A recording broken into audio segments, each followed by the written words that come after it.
Alors qu'il fouillait les ordures, non pas par choix mais par nécessité,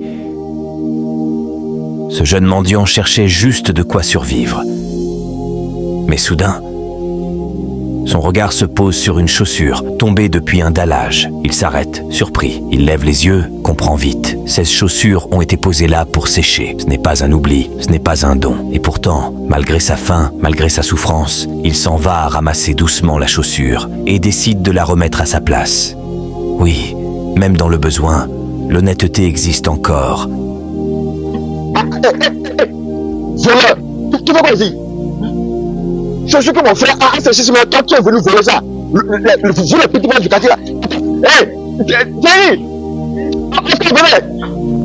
C'est qui celui-là? C'est le voleur? C'est le voleur qui fait la chaussure dans le quartier là. C'est lui. Ce jeune mendiant, après avoir trouvé la chaussure, s'apprêtait à la remettre à sa place. Mais ce geste de bonté le conduit à une souffrance qu'il n'aurait jamais imaginée. Sans raison, il est attaqué. Les coups pleuvent sur lui. Ceux qui devraient l'aider le rejettent. Il n'a rien fait de mal. Mais l'injustice frappe fort. Les spectateurs se sont peut-être détournés. Mais toi, tu vois la vérité derrière ce geste de violence. Reste encore un peu, car cette histoire a plus à offrir. Ne ferme pas les yeux sur ce qui suit.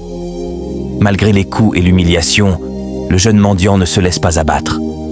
Il se relève, se reprend et poursuit sa quête, comme à son habitude, fouillant les ordures à la recherche de ceux qui pourraient le nourrir. Rien ne peut arrêter son courage et sa volonté de survivre. Pendant ce temps, une dame française de passage remarque le jeune mendiant fouillant parmi les ordures. 6 yeux s'illuminent lorsqu'il trouve un sachet et à l'intérieur, un simple pain. Depuis sa voiture, la dame ne peut s'empêcher de le fixer. Le spectacle la touche profondément. Elle sent son cœur se serrer en le voyant manger si simplement.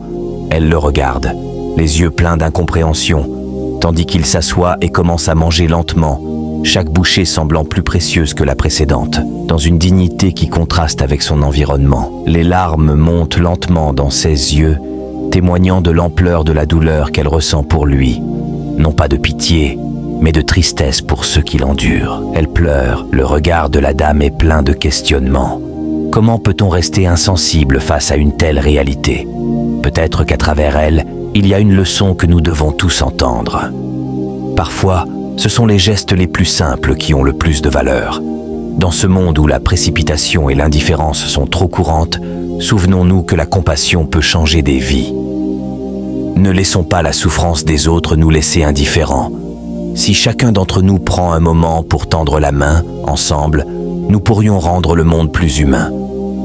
Prions pour que la bonté et l'empathie remplissent nos cœurs et que chaque acte de générosité fasse une différence. Si cette vidéo vous a touché, partagez-la, abonnez-vous et inspirez les autres à faire de même. Que Dieu bénisse chacun de vous.